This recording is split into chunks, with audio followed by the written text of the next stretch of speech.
ارشد صاحب، جسٹس یحییٰ افریدی نے اختلافی نوٹ میں کہا ہے کہ سپریم کورٹ کے پاس عمران خان کے خلاف توہین عدالت کی کارروائی کے لیے مواد موجود ہے، توہین عدالت کی کارروائی ہونی چاہیے. اس پر کیا فرمائیں گے آپ؟ بہت شکریہ جی. یہ جو یحییٰ افریدی ہیں یہ ایک نیوٹرل جج ہیں. قاضی فائزی صاحب جیسے مقبول باقر جو ہیں وہ ریٹائر ہو گئے. یہ وہ لوگ ہیں جو کہ آنیسٹ لوگ ہیں اور قانون اور آئین کو عزت بھی دیتے ہیں اور اس پر عمل بھی کرتے ہیں. تو یحییٰ افریدی صاحب نے جو بالکل یعنی کہ آرڈر کے تحت جو انسان وہ بات کی ہے کہ آرڈرز یہ تھے کہ آپ جی اور ایچ سیکٹر کے درمیان جو ایک گراؤنڈ ہے اس کے اندر آپ جلسہ کریں گے اور اس کی حدود سے باہر نہیں نکلیں گے.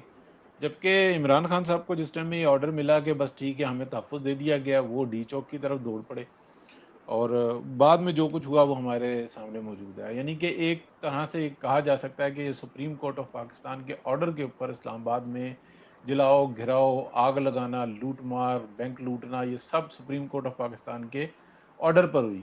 کیونکہ اگر سپریم کورٹ آف پاکستان اس کے اوپر ایکشن لیتی کہ ہم نے جی اور ایچ سیکٹر کے درمیان یہ بات کی تھی اور جس جگہ پہ آپ پہنچے ہیں یہ تقریباً 4 سے 5 کلومیٹر آپ آگے نکلے ہیں اس حدود سے اور ڈی چوک کی طرف گئے ہیں، تقریباً 1 کلومیٹر یا 1.5 کلومیٹر آپ دور رہ گئے تھے، وہاں پر آپ کے بندے نہیں پورے ہوئے یا کہ نہیں ہوئے، یہ کورٹ کا معاملہ نہیں ہے. لیکن جو کچھ آپ نے کیا، جو اعلانات تھے، جو بات تھی، تو سپریم کورٹ آف پاکستان تو اس کو تحفظ دیتی نظر آتی ہے کہ نہیں جی ان کو سمجھ نہیں آیا ہوگا. تو مطلب سپریم کورٹ آف پاکستان نے ایک نوٹس لیا اور اس کے بعد 3 رکنی بینچ نے اس کے اوپر آرڈر کیا اور پھر 5 رکنی بینچ نے یہ بات ثابت کی کہ کل کو کوئی بھی شخص یہ کہہ سکتا ہے کہ میں نے جو آپ کا آرڈر تھا کہ اس بندے کو ریلیز کر دو، مجھے آرڈر سمجھ نہیں آیا تو لہٰذا میں نے اس بندے کو جو ان سے نا پھانسی دے دی. تو سپریم کورٹ آف پاکستان کل کو یہ کہے گی او ہو چلو اس کو حکم جو نا ہمارا سمجھ نہیں آیا تھا لہٰذا پھانسی چڑھا دیا گیا، کوئی مسئلہ نہیں.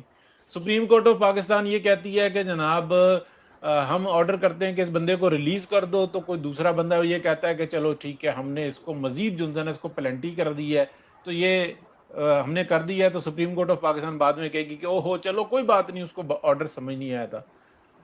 سپریم کورٹ آف پاکستان اگر وہ یہ کہتی ہے کہ جناب ہم کہتے ہیں کہ یہ بندہ بالکل بے گناہ ہے، تو اس کے بعد بھی جو انسان اگلا کچھ بھی کر سکتا ہے، کچھ بھی کوئی بھی کر سکتا ہے.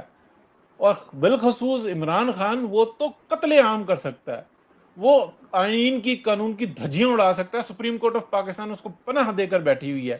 سپریم کورٹ آف پاکستان کے سامنے پٹ مرے ہیں کہ یار بچوں کے جو ایگزامز ہیں اس کو وہ متاثر ہوں گے. اسلام آباد کا ایک پرچہ جو ہے نا وہ متاثر ہوا ہے. آپ بتائیں ان کے کوئی رائٹ نہیں ہے. اسلام آباد کو یرغمال بنا دیا گیا. کیا کاروباری حضرات کے کوئی حقوق نہیں ہے. تمام دفاتر کو جو ہے نا بند کرنا پڑا، کسی کے کوئی حقوق نہیں ہے. وہاں پر جو ہاسپٹلز جانے والے لوگ تھے اور جو گھروں کے اندر لوگ تھے وہ محصور کر دیے گئے.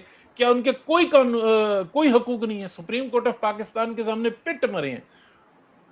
سپریم کورٹ کے چیف جسٹس اور یہ جو ٹولہ ہے جس کو ہم خیال گروپ کہا جاتا ہے یا لائک مائنڈڈ جج کہا جاتا ہے، ان لوگوں نے اس ملک کا تماشا لگا دیا ہے. یہ وہی لوگ ہیں جنہوں نے پاناما کے اندر سے اقامہ نکالا تھا. یہ وہی لوگ ہیں جنہوں نے کہا تھا کہ شاہد خاقان عباسی صاحب پرائم منسٹر آف پاکستان، آپ نیب کورٹ کے اگر قانون کے اندر تبدیلی کریں گے ہم نوٹس لیں گے. دھمکیاں دیتے رہے، حکومت کو یرغمال بنایا. یعنی کہ آپ یہ کہہ سکتے ہیں کہ سپریم کورٹ آف پاکستان کے حکم کے اوپر عمران خان جو ہے نا کے پی حکومت جو ہے نا وہ چڑھائی کر دے، یا اگر وہ کل کو جو ہے نا قرارداد منظور کر دے کہ ہمارا پاکستان سے کوئی تعلق نہیں رہا ہے، تو سپریم کورٹ آف پاکستان کے او ہو اس کو ہمارا حکم سمجھ نہیں آیا تھا، وہ ہمارا لاڈلا ہے، وہ جو چاہے کرے، ہم اس کو بعد میں بھی کر دیں گے اور ہر طریقے سے جو ہے نا اس کو ویلیڈیٹ کر دیں گے. تو یہ سپریم کورٹ آف پاکستان کا، یعنی کہ آپ سمجھ لیں کہ کل اس وقت جو ہے نا ریاست وہ عمران خان صاحب کے سامنے بالکل چاروں خانے چت کر کے ڈال دیا سپریم کورٹ آف پاکستان نے کہ تو جو مرضی کر لے، ہم بیٹھے ہیں نا ویلیڈیٹ کرنے کے لیے. بالکل ٹھیک کہہ رہے ہیں آپ ارشد صاحب، اس میں کوئی شک نہیں ہے. بہت زیادہ لمحہ فکریہ ہے. ہمیں اسد صاحب نے بھی جوائن کر لیا ہے. اسد صاحب کیا فرمائیں گے؟ آج 6 دن پورے ہو گئے ہیں، عمران خان صاحب نے دوبارہ ابھی تک نام نہیں لیا اسلام آباد